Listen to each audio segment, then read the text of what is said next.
ပါဗျကျွန်တော်ကတော့ CSC နီးပညာတွေကိုမျှဝေပေးနေတဲ့ဥဆိုအောင်မှာဖြစ်ပါတယ်ကျွန်တော်ဒီနေ့မျှဝေပေးသွားမယ့်အပိုင်းကတော့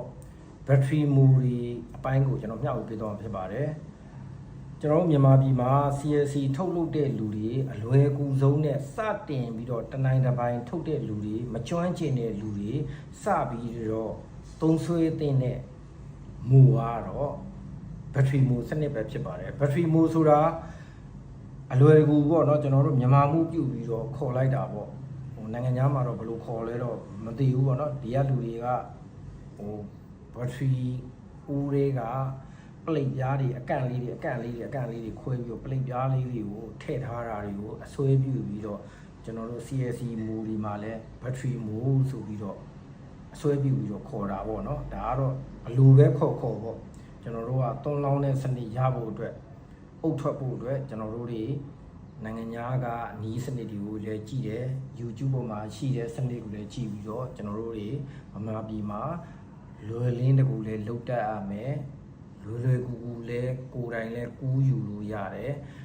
တခြားလူလည်းမျှဝေလို့ရတဲ့ဒီမိုစနစ်ကတော့အလွန်ကောင်းမွန်တဲ့မိုစနစ်ဖြစ်ပါတယ်သူတို့ကြောင့် battery မိုစနစ်မှာဆိုလို့ရှိရင်ဘာကောင်းလဲဆိုတော့battery mode စလုပ်တဲ့နေရာမှာတိကျရင်တိကျသလောက်သူကတိကျထွက်တယ်ကျင်တွေကြထွက်တယ်အဲ့တော့ကြောင့် battery mode စလုပ်တဲ့နေရာမှာကျွန်တော်တို့ကအုတ်ကဲအမြင်က8လက်မအနံက4လက်မအလျား18လက်မတချို့တွေက4လက်မ8လက်မ24လက်မကိုကြိုက်တဲ့အုတ်ဆိုင်ကိုထုတ်လို့ရတယ်အုတ်ဒီမှာ3လက်မဒူလည်းထုတ်လို့ရတယ်8လက်မဒူလည်းထုတ်လို့ရတယ်6လက်မဒူလည်းထုတ်လို့ရတယ်10ပတ်လည်းထုတ်လို့ရတယ်9ပတ်လည်းထုတ်လို့ရတယ်အဲ့တော့ကိုကြိုက်တဲ့အုတ်ဆိုင်ကိုလုပ်ဖို့အတွက် battery mode ကိုစနစ်တကျဖန်တီးရတယ်အဲ့တော့ကြောင့် battery mode ကဘယ်လိုရှိတယ်လဲဆိုရင်ပုံမှန်ပြထားတဲ့အတိုင်းပဲဘေးမှာအပြားတစ်ချက်ဘေးမှာအပြားတစ်ချက်အကန့်ပေါ့နော်အဲ့ဒီမှာအကန့်လေးကြီးကန့်ထားတယ်ပုံမှန်ပြထားတဲ့အတိုင်းပေါ့နော်အဲ့ဒီအကန့်နေရဆိုလို့ရှိရင်ကျွန်တော်တို့အရင်နှစ်ဒီကြံခဲ့တဲ့4 5 6နှစ်ကဆိုလို့ရှိရင်ဒီထဲမှာဆို 1.2 တို့2 mili တို့3 mili တို့4 mili တို့တန်ပြားတွေအကန့်တွေကားတယ်အဲ့ဒီတန်ပြားတွေက8လက်မအမြင့်ရှိတယ်ဘက်က18လက်မဆိုလို့ရှိရင်အုတ်က8လက်မ4လက်မ8လက်မ18လက်မရှိအုတ်တကန်းနဲ့တကန်းက4လက်မအကွာဝေးရှိလို့ရှိရင်အဲ့ဒီအုတ်ထွက်လာတဲ့အုတ်က4လက်မပြည့်ရှိတယ်အမြင့်က8လက်မအဲ့တော့ကျွန်တော်တို့က frame မှာ hollow pipe နဲ့ frame ခွေတယ်ခွေပြီးလို့ရှိရင်အကန့်လေးတွေလုပ်ပြီးတော့အဲ့ဒီ slide ကလေးတွေနဲ့ထိုးပြီးတော့အံပြားတွေကိုကာပြီးတော့လုပ်တယ်အဲ့တော့ battery mode စနစ်မှာတက်တာတဲ့နီးစနစ်ကဘာလဲဆိုတော့အောက်ခံတဲ့ကြမ်းကင်းပြားမလိုပဲနဲ့ဘေးအကာတွေပဲအသုံးပြုတဲ့ battery mode စနစ်ကအောက်ခံကြမ်းကင်းပြားပါထည့်ပြီးတော့အသုံးပြုတဲ့ battery mode စနစ်က2မျိုးရှိတယ်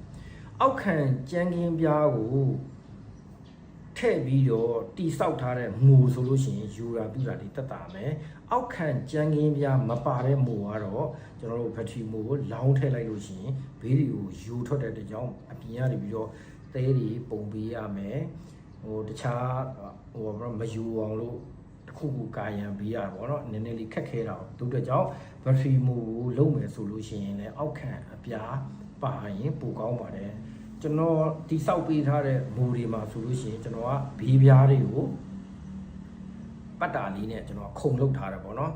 အဲ့ဒီဘေးပြားကြီး2ချက်လုံးကိုကျွန်တော်ကပတ်တာ2ချက်3ချက်ဆွဲထားတယ်မူလောင်းပြီးသွားလို့ရှိရင်အဲ့ပတ်တာကြီးကိုကျွန်တော်လှန်ချလိုက်တယ်ဂျားထဲမှာအုတ်တွေနဲ့ဂျားခံတဲ့အပြားတွေပဲကြံခဲ့တယ်အဲ့တော့အုတ်တစ်လုံးကိုဆွဲထုတ်လိုက်အပြားတစ်ချက်ကိုဆွဲထုတ်လိုက်အုတ်တစ်လုံးကိုဆွဲထုတ်လိုက်အပြားတစ်ချက်ကိုဆွဲထုတ်လိုက်ရင်ကျွန်တော်တို့ CSC အုတ်တွေရရှိပါတယ်ဒါကြောင့်ပထမတစ်ရက်မှာကျွန်တော်တို့က CSC ပျော်ရည်တွေကိုလောင်းထည့်မယ်လောင်းထည့်ပြီးရင်ပြစ်ထားလိုက်မယ်နောက်တစ်ရက်မနေ့ကြလို့ရှိရင်ကျွန်တော်တို့အုတ်တွေကိုဆွဲထုတ်မယ်တခါပြန်ပြီးတော့ဒီမိုးကိုပြန်ဆင်မယ်စီးတွေပါတွေတုပ်မယ်ဟိုပါပေါ့ချောစီတွေပါတွေတုပ်မယ်အင်ဂျင်ဝိုင်းတွေပါတွေတုပ်မယ်တခါပြန်လောင်းမယ်ဆိုရင်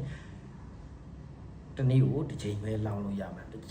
ချို့ကျွမ်းကျင်တဲ့စိတ်ယုံနေဆိုလို့ရှိရင်တနေ့ကို2ချိန်လောင်းလို့ရတယ်ဘာလို့2ချိန်လောင်းလို့ရလဲဆိုတော့တို့ကမနေ့အစောကြီးလုပ်ငန်းခွင်ဝင်တယ်9နိုင်10နိုင်လောက်ဝင်တယ်တစ်ချိန်လောင်းတယ်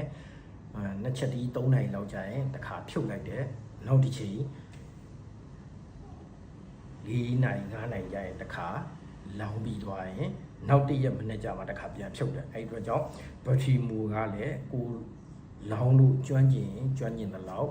ထုတ်ယူလို့ရတယ် battery မူတွေအများဆုံးလုပ်တဲ့ site တွေကတော့4လက်မ8လက်မ18လက်မကိုဘီလက်မီတက်အိတ်ကိုအလုံး20ပတ်ဝန်းကျင်လောက်ထွက်တယ်24လုံးလည်းထွက်တယ်အဲ့ဒီအတွက်ကြောင့်သူတို့ကဟိုပါပေါ့ငါးတက်သားတစုံပေါ့နော်ငါးတက်သားတွေကငါးတက်သားအပြားတွေရဲ့10ပေ4ပေ site တွေလာတော့10ပေရဲကုန်ကိုအလုံး20 21လုံးလောက်ထွက်တယ်ပေါ့နော်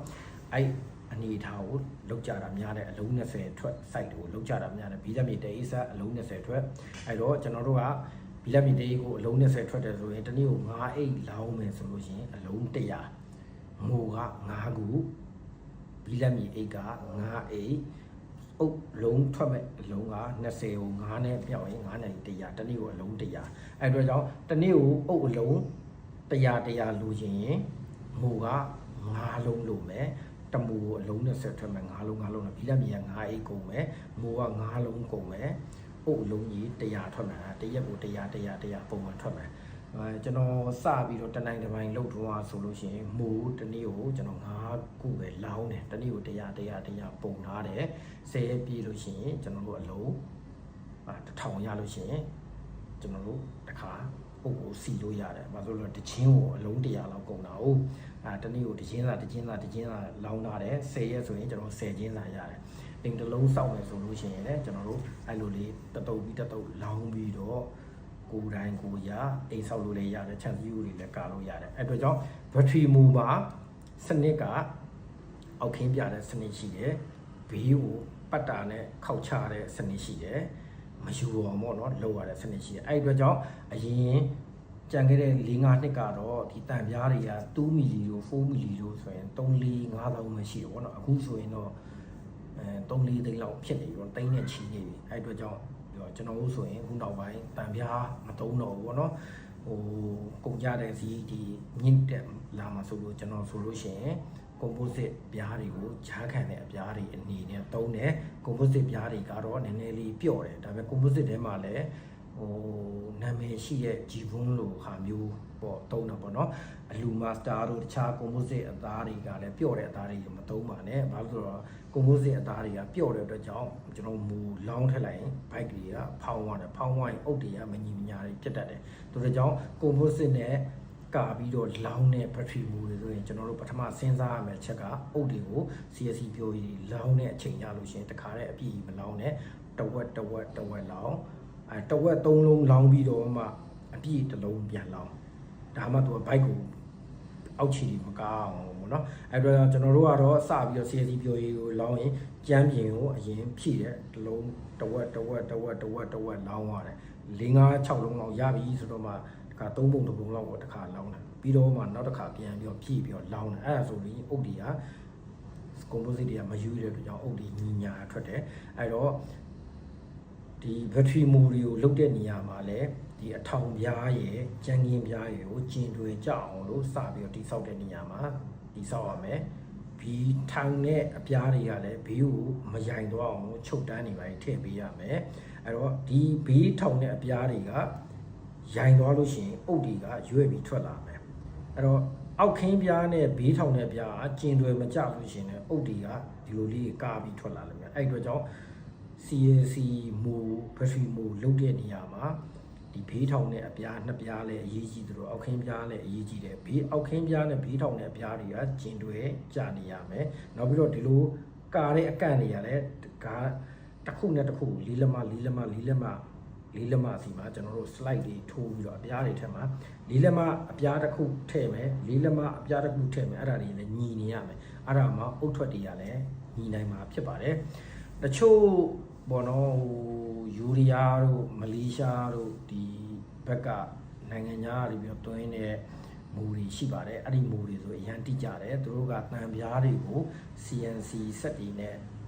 ဖောက်ထားတဲ့အတွက်ကြောင့်သူတို့ကတော့အတိအကျအဲ့မူတွေကထွက်တယ်အခုနောက်ပိုင်းအဲ့မူတွေကနည်းနည်းလေးရှားပါတော့တချို့လုပ်ငန်းရှင်တွေရှိမှာတော့ရှိပါတယ်ပုံထဲမှာပါတဲ့မူတွေကတော့နိုင်ငံသားတင်သွင်းထားတဲ့ CNC မူတွေနဲ့ဖြတ်ထားတဲ့မူတွေဖြစ်ပါတယ်ဒီမူတွေကတော့တော်တော်လေးဈေးကြီးပါတယ်4-50သိန်းအထက်မှာရှိပါတယ် ဒါတွေကတော့နိုင်ငံခြားကတင်သွင်းထားတဲ့မူတွေပါဒီမူတွေကတော့အခုလောလောဆယ်မြဝတီမှာရှိတဲ့လင်းဘလောက်ကထုတ်နေတဲ့ပုံတွေကပါတဲ့အတိုင်းမူတွေဖြစ်ပါတယ်ဒီမူတွေကဆိုလို့ရှိရင်မူတမူကိုသူကအုပ်20နဲ့9လုံးလာပြီးထွက်တယ်မူကလည်း24လက်မစိုက်4လက်မ8လက်မ24လက်မစိုက်29လုံးထွက်တယ်အဲ့ဒီမူတွေကျွန်တော်သိတဲ့အချိန်တုန်းကဆိုရင်5-6သိန်း9သိန်းလောက်ပေးရတယ်အခုဆိုရင်တော့တိတ်ပြီးတော့ရှားသွားပြီတင်သွင်းတဲ့လူလည်းတိတ်မရှိဘူးပေါ့နော်ဒီမှာအဲ့မူတွေကိုနမူနာကြည့်ပြီးတော့ကျွန်တော်တို့စက်မှုသုံးတွေမှာ CNC စက်တွေနဲ့ဖြတ်ပြီးတော့ကိုယ်တိုင်တိစောက်လို့လည်းရပါတယ်မူနဲ့ပတ်သက်ပြီးတော့သတင်းအချက်လက်တွေနဲ့ဓာတ်ပုံနမူနာတွေလုပ်ပုံလုပ်နည်းတွေသိချင်လို့ရှိရင်ကျွန်တော်ကို Viber 0942558898ကိုဆက်သွယ်ပြီးတော့နမူနာပုံတွေတောင်းလို့ရပါတယ်လိုအပ်တဲ့မိကုန်းတွေရှိခဲ့ရင်လည်းမူနဲ့ပတ်သက်တဲ့အကြံဉာဏ်တွေရှိရင်လည်းတောင်းလို့ရပါတယ်သို့မဟုတ်တက်တာတဲ့အမူလေးတွေလုတ်ပြီးပါဆိုလို့ရှိရင်လည်းကျွန်တော်မှာလုတ်ပြီးသားလေးတွေရောင်းချနေတဲ့ဟာလေးတွေရှိပါတယ်ဟိုကြိုတင်မှားရင်လည်းရပါတယ်ခါတလေကြရင်လည်းဟိုလုတ်ပြီးထားတဲ့ဟာလေးအစင်သင်းရှိရင်လည်းယူသွားလို့ရပါတယ်အရင်ချိန်ကတော့မူတမူ3သိန်း2သိန်း3သိန်းလောက်ကြာတာပေါ့နော်လုံး20လောက်ထွက်တဲ့မူတမူအခုတော့ဘယ်စည်းတွေကြာနေလဲတော့မသိဘူးပေါ့နော်ဟိုအလုံး20ထွက်ပေါ့နော်အကယ်၍ကိုယ်တိုင်လှုပ်ချင်တယ်ဆိုလို့ရှိရင်လည်းကိုယ်တိုင်လှုပ်ပါကိုယ်တိုင်လှုပ်ယူဖို့အတွက်ဓာတ်ပုံနမူနာတွေတောင်းကျင်တယ်ဆိုလို့ရှိရင်ကျွန်တော်ရဲ့ Viber ကိုဆက်သွယ်ပြီးတော့ပုံစံနမူနာတွေတောင်းယူရပါတယ်ဒီဟာကတော့ဒီနေ့သင်ခန်းစာလေးကတော့ battery mode တွေကိုဘယ်လိုလုပ်ယူရမလဲဆိုတဲ့အပိုင်းလေးဖြစ်ပါတယ်အားလုံးကိုကျေးဇူးတင်ပါတယ်နောက်အပိုင်းမှာလည်း CSC ပျော်ရည်တွေကိုလောင်းတဲ့မူစနစ်နောက်မူစနစ်အကြောင်းလေးတစ်ခုကိုထပ်ပြီးတော့မျှဝေပေးသွားမှာဖြစ်ပါတယ်အားလုံးကိုကျေးဇူးတင်ပါတယ်ဗျာနောက်ဗီဒီယိုဒီမှာပြန်လည်ဆုံတွေ့ကြတော့